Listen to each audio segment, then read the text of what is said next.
Hello guys, welcome to my channel. Welcome back to Talk Basha. I hope you all are doing well. In today's video, we will be discussing about what can Ronald Koeman's midfield be in the upcoming season, some positive news on our registration, and Ronald Koeman's words on Lionel Messi, all coming up in today's video. So come on, let's get on with it.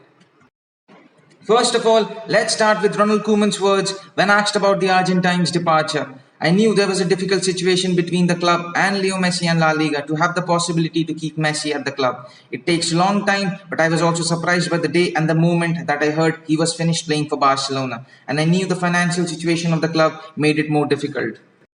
I think it was a difficult situation. We are not talking about any player. We are talking about Lionel Messi, the best player in the world through a lot of seasons. And we were all disappointed that he will not play for us this season. But okay, you have to change fast because you don't stay in disappointment with the new season starting. You have to understand it was for a few days of difficult situation. Messi meant so much for this club. Ronald Koeman was also asked about the start of a new era at Barcelona. He said, "We have to understand that there is always an end for a player. You have to close the book because now we have to focus on the new season. We have new players and we have to move forward and we have time for that. We have young players in the squad this season and it's also for the future. We are working on the future of this club and it's really important to have our focus on this and not focus on what happened in the last few days." Koeman was also asked about the lack of goals in the post-Messi era. He said, "Of course, we will have more difficulties to score goals. Messi scored 30 goals last season, so other players need to bring more and take the next step. And it's more about the team now than individual players. It's not always one player, you have to do it together. Hopefully, we get players back from injury like Ansu Fati and Coutinho, and then we still have a strong squad.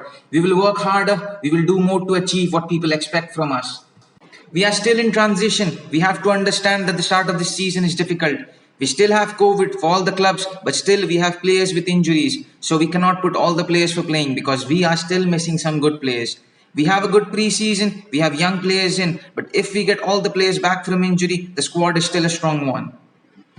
Now moving on to some positive news, Barcelona are confident that they will be able to register Memphis Depay and Eric Garcia, but for Aguero, they will wait a little longer since he is injured. Given our situation right now, it's a great news that we can register our signings because we needed it. And as I have already mentioned it before, we need Depay to be registered given the form he has shown in pre-season. So moving on to our midfield, what midfielders Koeman might use, but before that, let's look at our options. First, we have our captain, the veteran, experienced Sergio Busquets. Then Frenkie de Jong, who is someone that we are talking about is one of the few best players in his position. Then we have Pedri, the young talented who came out of nowhere last season and became some kind of main man in our midfield. Then we have La Masia talents, Ricky Puig, who isn't Koeman's favorite. We all know that, but he is talented and we all know his quality. Then there is the likes of Gavi, Nico Gonzalez. Koeman is very much impressed by these two in our preseason, and I think they will play a big part in the upcoming season. We might also see Sergi Roberto. Koeman has been using him in our midfield this preseason. Coutinho, one of our other options. Koeman can use him as an advanced and attacking midfielder. Then there is the likes of Miralem Pjanic, who might be going to Juventus on loan this season, and Ilaix Moriba, whose situation is very strange, and I don't think he will be playing for us anymore.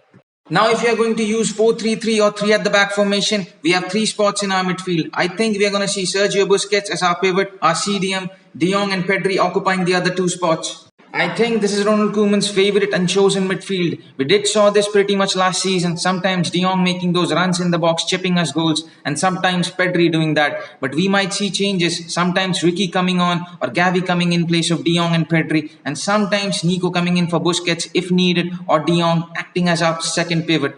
These 3 are very good on the ball, composed, and I think these 3 will be given chances for sure, and it's a big season for them. And then there is Miralem Pjanic, who I don't think will be staying, or if he does, will be getting much minutes. There is also a possibility we might see Coutinho as an advanced midfielder in these 2 formations. Now, if you are going to use the hybrid 4-3-3 formation, also can be said as a 3-4-3 formation, we might see the same trio but with a little change. De Jong dropping deep, acting as our third centre-back or our pivot during our attacking scenarios. Busquets a little forward with Pedri doing the pressing from the front. Once again, we might see changes just like the previous one. Ricky, Gavi, Nico, Coutinho all coming up if needed and showing us their qualities. Now, if Koeman decides to use the 4-2-3-1 formation in some matches, there might be some changes. We can see Busquets and De Jong as our 2 pivot and Pedri or Coutinho taking up that advanced midfield role, playing as our number 10s. We might also see Gavi and Ricky also playing as an advanced midfielder. But for Nico, I think he will be used as a defensive midfielder, maybe partnering Busquets or De Jong. We have to see. We might sometimes see Roberto in our midfield, who is a very versatile player. We all know that. He can be used sometimes here and there if needed. So that is it for today's video, guys. Do let me know your thoughts in the comment section down below of what do you think about our midfielders. Who would you choose? Up till then, don't forget to like, share, comment and hit that subscribe button. And I'll see you on the next one. Visca Barça.